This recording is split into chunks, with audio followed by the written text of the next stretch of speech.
ઠુવા થઈ જઈએ આપણે. હવે એને કે જવાન નહીં, આપણને મારું સામું ના જોઈએ, મારું ઇન્સલ્ટ કરી નાખ્યું. ભક્તિથી વિમુખ બની ગયા. ભક્તિ માર્ગની અંદર સરળતા, ત્યાં મને ઇન્વિટેશન આપે છે કે નહીં, નથી આપતા કે નહીં, જ્યાં જિજ્ઞાસા છે એનાથી આ બહુ સરળ સમજાવું તો, તમે કોઈ ધનવાનને ઘેરે ગયા ને તમારે એને ત્યાં કોઈ સંબંધ છે નહીં, પ્રેમ ભાવ છે નહીં, પણ તમે વ્યવહાર ખાતર તમે ગયા અને તમને બદામ કાજુની ડીશો ભરી, સોનાના વાડકા ભરી ભરી તમને મૂક્યા કે લો ખાઓ. તમે વ્યવહાર ખાતર એકાદ દાણો લેશો, પણ તમે શું લઈને જશો? કારણ પ્રેમ નથી.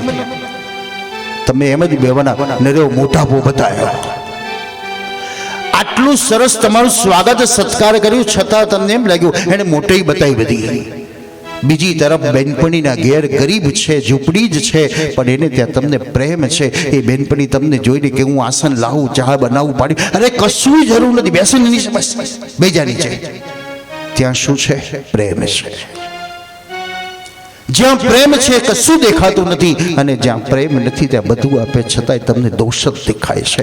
તો માન શ્રી મહાપ્રભુજી કહે છે એ વિષ સમાન છે અને અપમાન અમૃત સમાન છે. ઠોકર વાગે તો એ સમય તો આપણને દુઃખ લાગે, કોઈક નારાજ થયું, કોઈકની નજર લાગી કે મને ઠોકર વાગી, પણ ઠોકર વાગ્યા પછી ચરર ગાડીનો અવાજ આવ્યો તો ખુશ થઈ ગયા. હારું તો ભગવાન ઠોકર વાગી નહીં તો હમણાં ગાડી નીચે આવી જાત. તો ક્યારેક અપમાન પણ આપણા જીવનને અમૃત આપી દેતું હોય છે, અને માન પણ ક્યારેક આપણા જીવનને વિષ પણ આપી દેતું હોય છે. તો કૃપાનો માર્ગ એ પુષ્ટિ માર્ગ છે, અને એ કૃપાના માર્ગની અંદર શ્રી મહાપ્રભુજીની જે કૃપા થઈ, પહેલી કૃપા કોની ઉપર થઈ?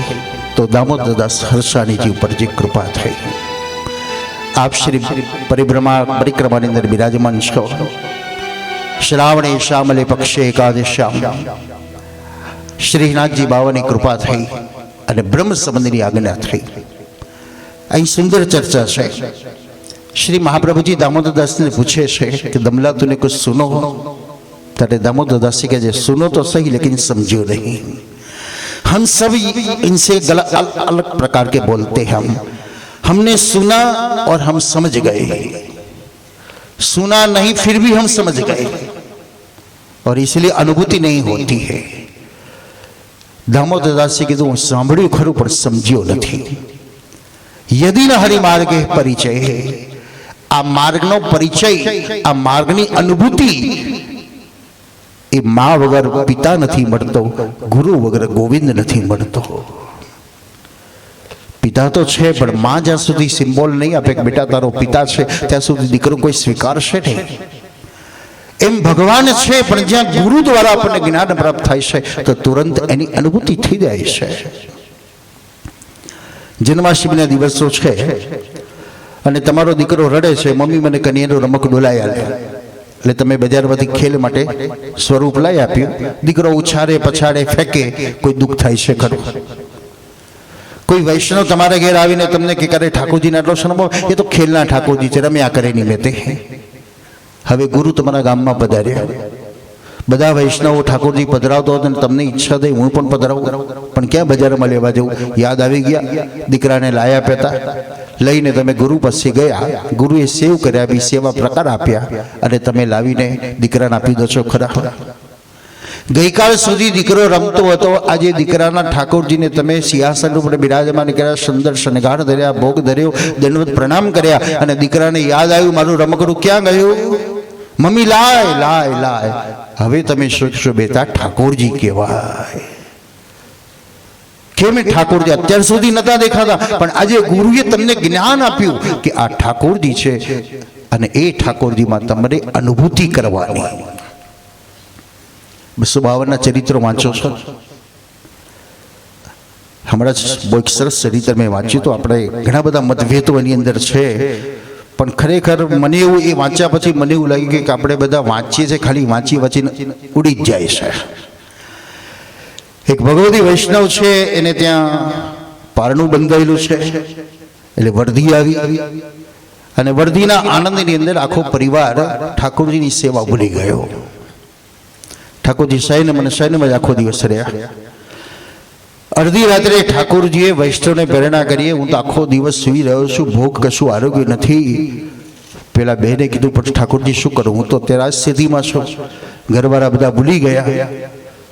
તો ઠાકોરજી પ્રેરણા કરી, આજ્ઞા કરી, તું ઊભી થા. પણ હું કેવી રીતે આવી શકું?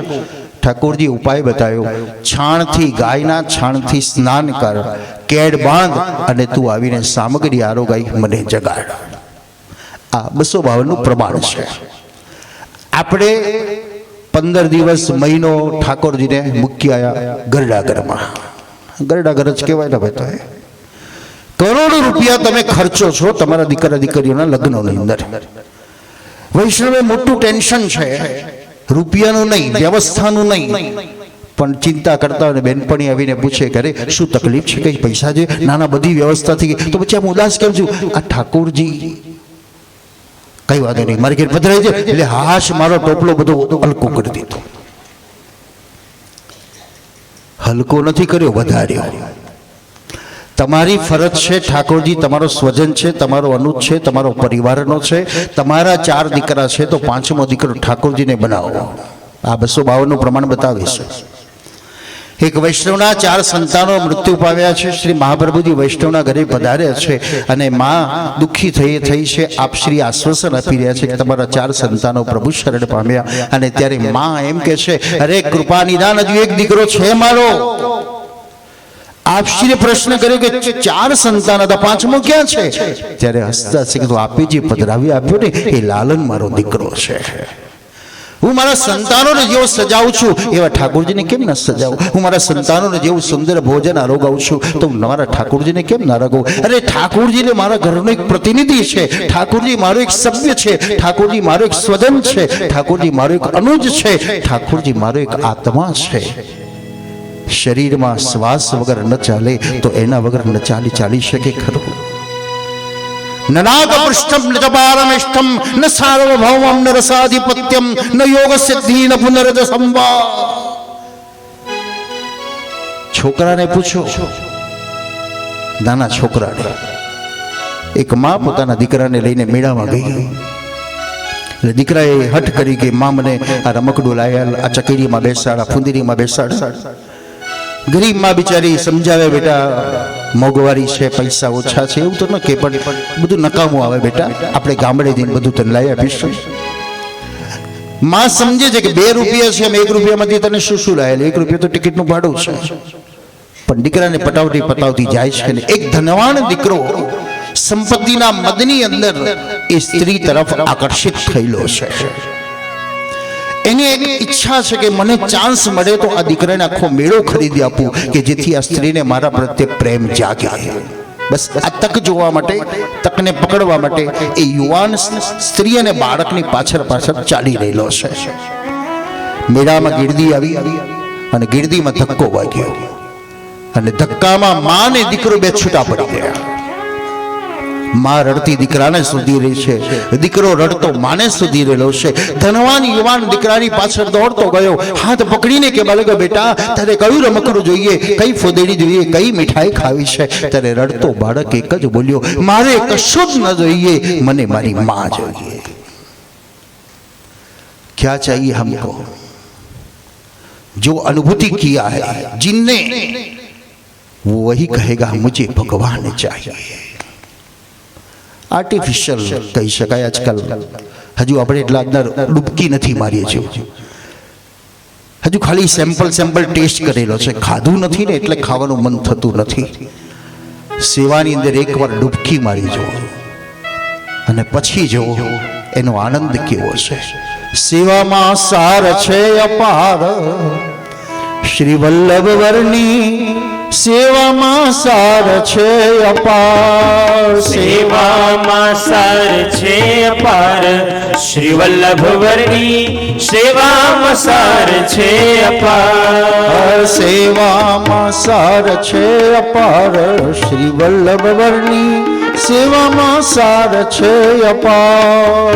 સેવામાં સાર છે અપાર, શ્રી વલ્લભ વરની સેવામાં સાર છે અપાર એની સેવામાં ચિત્ત જેનું ચોટ્યું એની સેવામાં ચિત્ત જેનું ચોટ્યું એની સેવામાં ચિત્ત જેનું ચોટ્યું એની સેવામાં સાર છે અપાર સેવામાં સાર છે અપાર શ્રી વલ્લભવરની સેવામાં સાર છે અપાર સેવામાં સાર છે અપાર શ્રી વલ્લભવરની સેવામાં સાર છે અપાર સેવામાં સાર છે અપાર શ્રી વલ્લભવરની સેવામાં સાર છે અપાર ચિત્ત જેનું ચોટ્યું આપણે બધાનો અનુભવ છે રૂપિયાના બંડલ ગણતા હોઈએ એ તો ખબર જ નથી બસ સેવામાં આ અનુભૂતિ થાય ધન્ય બની જવાય ભલે નથી થતી એનો અર્થ એવો નહીં કરવાનો કે હવે સેવા નથી કરવી આપણે કેટલાકના પ્રશ્ન હોય છે ને માળા કરું છું પણ મન ભટકે છે તો મનનો સ્વભાવ છે ચંચલી મન કૃષ્ણ પ્રમાદે બલમ દ્રઢમ એ વાંદડા કરતા નકામો છે એનો અર્થ એવો નહીં કરવાનો કે મન ભટકે છે એટલે માળા નહીં કરવાની મન ભટકે છે તમે જેને બોલાવો છો એ પણ ભટકે છે કે નહીં જુઓ તો આપણે ભગવાનને મંદિરમાં બેસાડ્યા પણ ભગવાન મંદિરમાં છે કે નહીં એ તો પ્રશ્ન કરો પહેલા કોઈ અમેરિકામાં બોલાવે છે હે કનૈયા જલ્દી આવ મારું રક્ષણ કર કોઈ મણિનગરમાં બૂમ પાડે ભગવાન મને બચાવ કોઈ લંડનમાં બોલાવે કોઈ આફ્રિકામાં બોલાવે ભગવાન ભટકતા છે અને મન પણ ભટકતું છે તો ભટકતા ભટકતા ક્યાંક ભટકાઈ જશે એટલે ભલે માળામાં મન લાગે કે ન લાગે પણ માળા કરતા રહો અને તેથી આપણે માળા ઉલટાવીએ છીએ માળા કરીને ફરી પાછી ઉલટાવીએ જ્યાં સુધી એનો યોગ ન થાય જ્યાં સુધી એનો સંયોગ ન થાય ત્યાં સુધી ગુમાયા કરો યદિ ન હરિ માર્ગે પરિચય બ્રહ્મ સંબંધ આપણને પ્રાપ્ત થયો બ્રહ્મ સંબંધ દ્વારા શું તમે પ્રાપ્ત કર્યું તો એક લગ્ન સંબંધને યાદ કરો અને બીજો બ્રહ્મ સંબંધને યાદ કરો એક આપણો જન્મ ક્યાં છે તો આપણા સમાજ પ્રમાણે આપણો જન્મ છે પણ બીજો એક દિવ્ય જન્મ આપણો થાય છે બ્રહ્મ સંબંધ આપ્યા પછી તમારો બીજો જન્મ થયો વૈષ્ણવનો જન્મ થયો આપણે વૈષ્ણવતા ભૂલી ગયા વૈષ્ણવતા તો આવતા વાર લાગશે પણ વૈષ્ણવે ભૂલી ગયા આપણે સમાજને જ હજુ યાદ કરી રાખ્યો છે જ્યાં સુધી બ્રહ્મ સંબંધ નતો લીધો વૈષ્ણવ નતા બન્યા કંઠી ધારણ નથી કરી ત્યાં સુધી સમાજ હતો પણ હવે એ સમાજને ડેવલપ કરી દેવાની જરૂર છે હવે અમે કેવા વૈષ્ણવ સમાજ બની ગયા ત્યાં કોઈ જાત પાત નહીં ત્યાં કોઈ ઊંચ નીચ નહીં ત્યાં અમે બધા જ વૈષ્ણવ બની ગયા બ્રહ્મ સંબંધ દ્વારા આપણને કંઠી જે ધારણ કરાવી છે લગ્ન સંબંધ દ્વારા પહેલા મંગળની અંદર આપણે કહીએ તો વરમાળા પહેરાવે તો આપણને વરમાળા પહેરાવી કંઠી આપણો પરમપતિ ભગવાન બતાવે તુલસીની માળા આપણને ધારણ કરાવે બીજા મંગળની અંદર આપણે જેમાં અલંકારોના બધા દાનો આપીએ છીએ તો ગુરુજી આપણને દાન આપ્યું અષ્ટાક્ષર મંત્રનું એ ઉત્તમ અલંકાર સાચું ધન કયું એકાદશ સ્કંદમાં જે પ્રશ્ન છે સાચું ધન કયું તો આપણે બધા જ હીરા મોતી સોના ચાંદી એનાથી આગળ સંતાનોથી આગળથી આ શરીર અને એના કરતા પરમ ધન ભગવત નામ સ્મરણ છે જે આપણને અષ્ટાક્ષર મંત્ર આપે છે લગ્ન સંબંધ દ્વારા આપણે અનેક પ્રકારનું બધું કરિયાવર આપીએ છીએ એમ આપણને પણ ગુરુજી ઠાકોરજીના સેવા પ્રકારો આપણને સમજાવે છે અને અંતિમ મા બાપ જેમ હાથ જોડીને કહે છે મારી દીકરીને સુખી કરજો એમ ગુરુ પણ આપણને આજ્ઞા કરે છે આ પ્રભુના સુખનો વિચાર કરજો અહીં તત્સુખ આ પુષ્ટિ શબ્દ છે તત્સુખનો વિચાર એને ડેવલપ કરવાની જરૂર છે અહીં તત્સુખ એટલે આપણે કેવલ પ્રભુ પૂરતું જ કર્યું છે કે પ્રભુને સારામાં સારી વસ્તુ અર્પણ કરવી જોઈએ, પ્રભુને સારામાં સારું સુખ મળવું જોઈએ, પ્રભુને સારામાં સારા ગાલીચા મળવા જોઈએ. બધું જ પ્રભુ માટે આપણે સુખ અર્પણ કરીએ છીએ. પણ એ તત્સુખનો અર્થ બીજાનું સુખ, એટલે એની સાથે તમારો પરિવાર આવી ગયો, તમારું ઘર આવી ગયું, તમારો સમાજ આવી ગયો, એ બધા જ સુખી થાય એવો આપણે પ્રયત્ન કરવો, એ તત્સુખનો ભાવ બતાવે છે. માનો કે રસ્તામાં ચાલતા ચાલતા તમને 5 તોલાનો સોનાનો અછડો મળી ગયો, તમે તો ખુશ થઈ જવાના, એ ઠાકોરજી લીલા કરીને મને 2.5 લાખ રૂપિયા આપી દીધા એકદમ જ. પણ ત્યાં તત્સુખને અનુભવ કરો કે જેનો ખોવાઈ ગયો હશે એ કેટલો દુઃખી થતો હશે. પોતાના સુખનો વિચાર કર્યા કરતા બીજાના સુખનો વિચાર કરવાની ત્યાં જરૂર છે કે જેનો ખોયો હશે કેટલો દુઃખી થતો હશે, હું શોધીને એને આપી દઉં તો આ અનુભૂતિ, ઈશ્વરના સુખની અનુભૂતિ આપણને પ્રાપ્ત થશે. પણ એ અનુભવ આપણે ડેવલપ નથી કરી શકતા. જે કરે છે એને વંદન છે. તો પુષ્ટિ માર્ગ દ્વારા જે બતાવ્યું છે કે અહીં સર્વદા સર્વભાવેન ભજનીય વ્રજાધિપ સ્વાસ્યમેવ ધર્મો હિ નાન્ય ક્વાપી કદાચન, શ્રી વલ્લભની જે આજ્ઞા છે. સર્વદા સર્વભાવેન, આનો અર્થ સરળ રીતે સમજો તો ઘટ ઘટમાં રહેલા ઈશ્વરની હું સેવા કરું છું. ઘર મંદિર એટલે તમારું ઘરને મંદિર બનાવ્યું કૃપા કરીને કે તમારા ઘરના બાળકો પણ ઠાકોરજીના સ્વરૂપ છે, તમારા પતિ પત્ની એ દેવતાના સ્વરૂપ છે, અને તમે આ ઘરના દાસ છો. ગોવર્ધન લીલા દ્વારા પણ પ્રભુએ સ્વયં એક ક્રાંતિકારી વિચાર સમાજને આપ્યો છે. ગોવર્ધન લીલામાં ઇન્દ્રનો અપરાધ નથી કર્યો, ઇન્દ્રનો વિરોધ નથી કર્યો, પણ ઇન્દ્રમાં આવેલા દોષને દૂર કરવા જે લીલા કરી તે ગોવર્ધન લીલા. સમજી વિચારીને કરો. ગોવર્ધન જ્ઞાન અને ભક્તિ વધારનારી લીલા તે ગોવર્ધન. જ્યાં સુધી જ્ઞાન નથી, ભક્તિ છે તમારી પાસે પણ જ્ઞાન વગરની ભક્તિ અધૂરી છે. જ્ઞાન બહુ છે પણ ભક્તિ નથી તો ભક્તિ વગરનું જ્ઞાન પણ અધૂરું છે. બેઝિકલી ભક્તિ છે, એનું પૂરક કોણ છે તો જ્ઞાન છે, અને એને સુશોભિત કરનારો કોણ છે? વૈરાગ છે. 252 એક વાર્તા આવે છે, ગ્રહસ્થ શ્રેષ્ઠ છે કે સંન્યાસ શ્રેષ્ઠ છે? આ પ્રશ્ન વૈષ્ણવે કર્યો છે. અને તે સમયે અચ્યુતદાસ નામના એક વૈષ્ણવે કીધું કે ભાઈ તું જા. નીકળ્યો છે ફરવા, અને ફરતા ફરતા એને જોયું એક ઝાડ નીચે જઈને ઊભો છે. શોધવા નીકળ્યો છે, થાકી ગયો છે, અને ઝાડ ઉપર પક્ષી પોતાના બચ્ચાને ખવડાવી રહેલો છે. એ પક્ષીએ જોયું કે નીચે કોઈ અતિથિ આવ્યો છે, એનું સ્વાગત સત્કાર કરવો એ આપણું કર્તવ્ય છે, અને તુરંત એના મુખમાં રહેલું ફળ એને નાખી દીધું, એના બચ્ચાઓએ પણ એના મુખમાંથી નાખી દીધું. ત્યાંથી આગળ ગયો તો એક સ્વયંવર રચાયેલો છે, ને સ્વયંવરની અંદર ઉકળતા તેલની અંદર સોનાની વીંટી નાખી છે, અને રાજાએ જાહેરાત કરી કે આ વીંટી જે કાઢે એને મારી દીકરી પરણાવી દેવી. અચ્યુત દાસે એમાં ડૂબકી મારી વીંટી કાઢી અને કીધું આ રાજાને પરણાવી દો. રાજા પાછો આવે, કોણ શ્રેષ્ઠ, કોણ મહાન? તો કે તું કઈ સમજ્યો નહીં. આવનાર અતિથિને પોતાનું અર્પણ કરીને સ્વાગત સત્કાર કરે છે એ ગ્રહસ્થ શ્રેષ્ઠ છે, અને વૈભવની વચ્ચે રહેવા છતાં વૈભવથી પર છે એ સંન્યાસી શ્રેષ્ઠ છે. એક જંગલમાં એક તપસ્વી સંત રહેતા હતા. રાજાએ કીધું કે મહારાજ તમે આવા જ્ઞાની છો, મહાન છો, અમારા નગરમાં આવીને રહો, અમારા નગરનું કલ્યાણ કરો. સંતે કીધું મારે કોઈ નગરની જરૂર નથી, હું તો આકાશવર્તી વાળો છું, એની કૃપા છે. નહીં મહારાજ આટલા જ્ઞાની છો, અમારા નગરમાં આવો. સંતે કીધું ચાલો ત્યારે. રાજાએ એવી સરસ વ્યવસ્થા કરી આપી, પોતાના જેટલો જ મહેલ બનાવી આપ્યો, પોતાના જેવા વૈભવ આપી દીધા, સોના ચાંદીના વાસણો, પકવાનો, બધું જ પોતાના જેવું જ વ્યવસ્થા. બંને બેઠા હોય તો સોનાના સિંહાસન પર બેઠા હોય.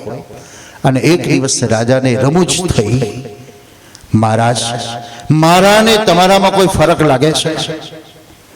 संते कहा क्या बोला? अरे बाप जी मैं कह रहा हूं कि मैं और आप में कोई फर्क नहीं है, कपड़े का फर्क है और कोई फर्क नहीं। मैं जैसा खाता हूं वैसे आप खाते हो, मैं जैसे रहता हूं आप भी ऐसे रहते हो, मैं जैसे बैठता हूं ऐसे आप भी बैठते हो, तो मैं और आप में क्या फर्क। और संत ने कहा ये फर्क तुझे जानना है? बाप जी मुझे नहीं दिखता इसलिए तो मैं बोल रहा हूं। तो संत ने कहा तेरा तुझे मुबारक, मैं अब चला। ये सन्यास श्रेष्ठ है, ये गृहस्थ भी श्रेष्ठ है, जो आने वाले व्यक्ति को स्वागत करते सत्कार करते। कोई पण व्यक्ति તમારા ઘરમાં આવે છે અને તમારા ઘરનો સર્વે કરીને જતો રહેશે, બોલો તમને કઈ ખબર પડે ખરી? તમે તો કશું બતાવ્યું નથી, પણ છતાંય તમારા ઘરનો સર્વે કરીને જતો રહ્યો, કારણ આવનાર વ્યક્તિને તમે આવકાર કેવો આપ્યો, સત્કાર કેવી રીતે આપ્યો, સ્વાગત કેવી રીતે કર્યું, એનો પ્રેમ ભાવ તમે કેવો વ્યક્ત કર્યો, એની ઉપર એ આખું અનુમાન મારી રહે છે કેવો સમૃદ્ધ છે, કેવો જ્ઞાની છે, કેવો ભાવિક છે, કેવો ઉદાર છે। અને કવિ કાક તો કહે છે રેજી તારા આદણિયા પૂછીને કોઈ આવે રે, આવકારો મીઠો આપજે। પહેલા તો આવકાર તો વેલકમ શબ્દ આવતા હતા, ભલે પધારો શબ્દ આપણે દરવાજે લગાડતા હતા, હવે તો આખો શબ્દ જ બદલી ગયો, ડેન્જર। આવશો જ નહીં તમે આ બાજુ, જાઓ નહીં તો છૂટો ભાગ બેઠો છે અંદર। પછી કે ભગવાન મારે ઘેર નથી આવતો તો ક્યાંથી આવે? પ્રેમ આવકારની જરૂર છે। પુષ્ટિ માર્ગ એ આપણને બતાવે છે।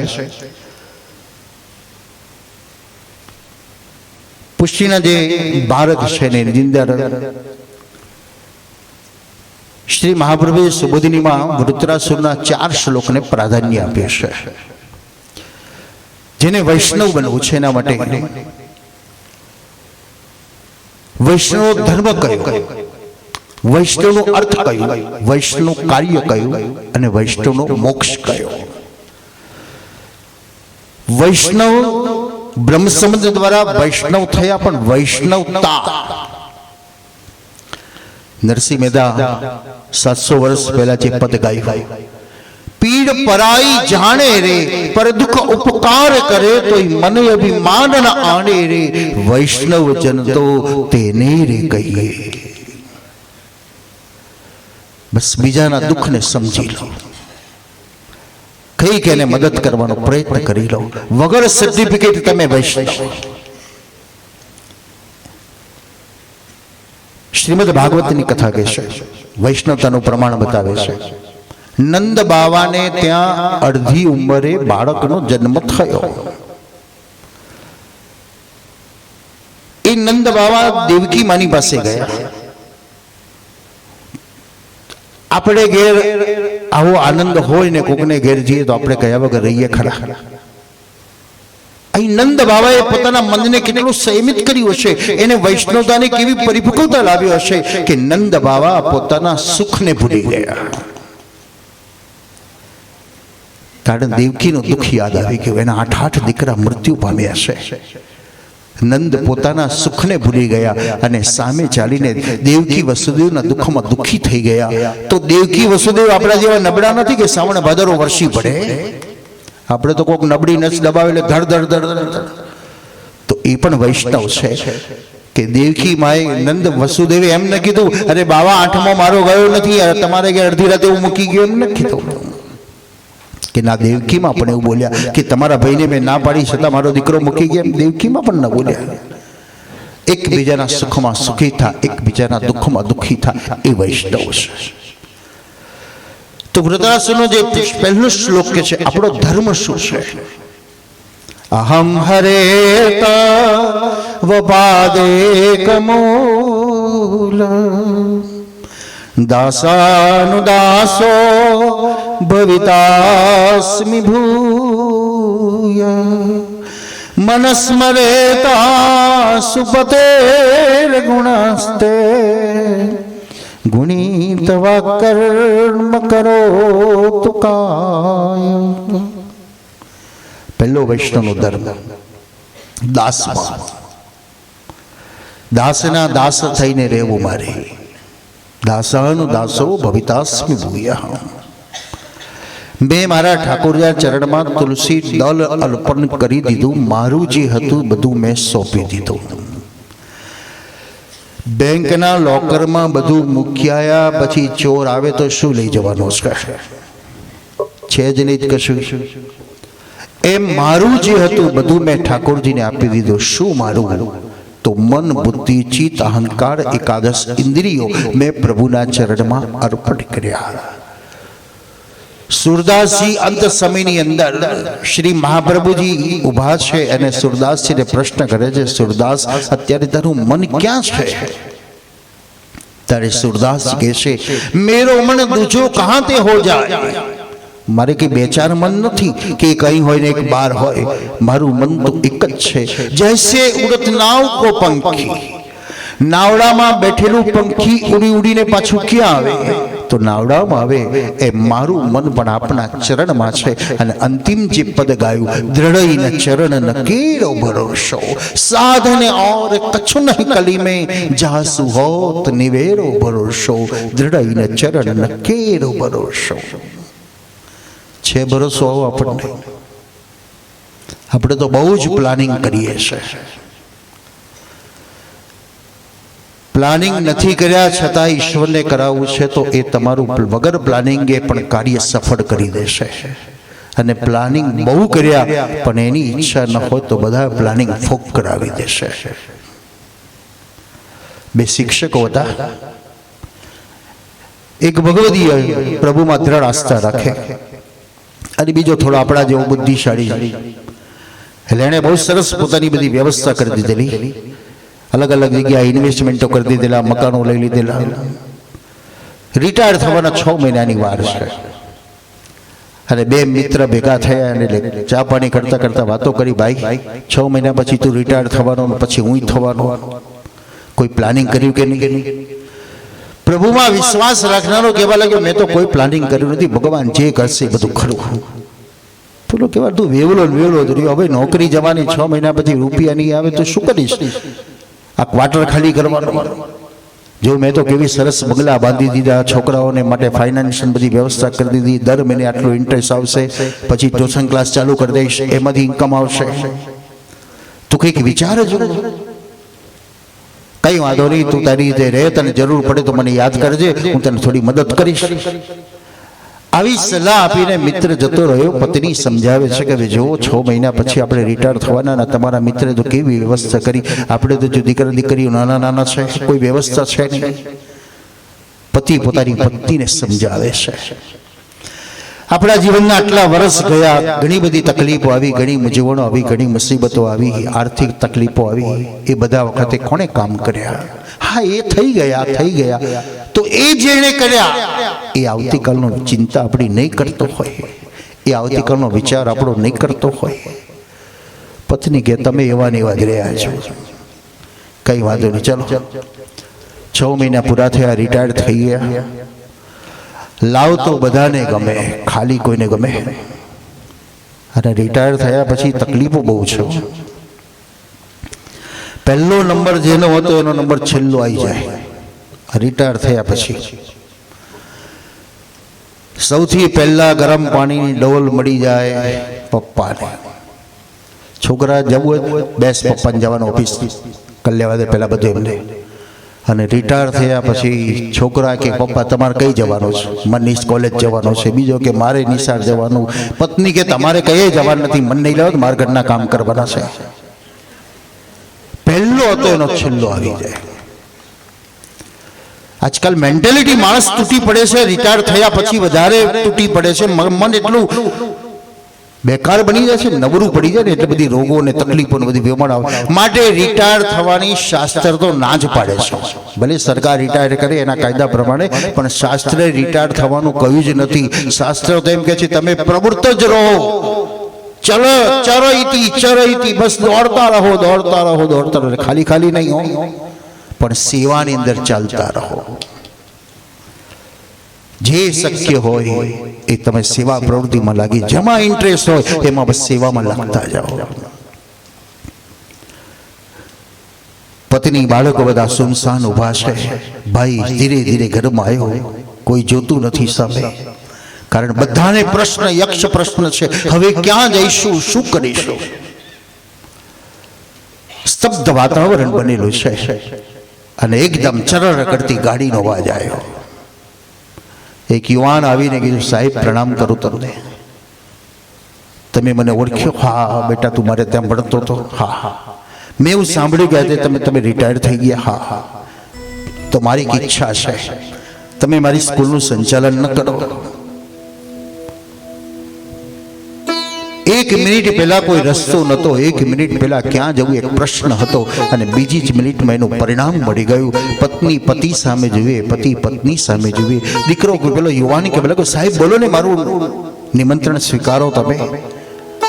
અને શિક્ષક કીધું, બેટા હું તારું કામ સંભાળવા તૈયાર છું. જે મિત્રએ પોતાનું આખું પ્લાનિંગ કર્યું હતું એનું બધું જ પ્લાનિંગ ફોક થઈ ગયું. એવી વિકટ પરિસ્થિતિઓ આવી ગઈ. જેણે એમ કીધું કે તને જરૂર પડે તો મને યાદ કરજે, હું તને મદદ કરીશ. આજે એ શોધવા નીકળ્યો છે. ગામડે ગયો, જોયું કે પેલા શિક્ષક ક્યાં ગયા, ભાઈ એ તો બીજી સ્કૂલમાં સંચાલન કરે છે, અને ત્યાં જઈને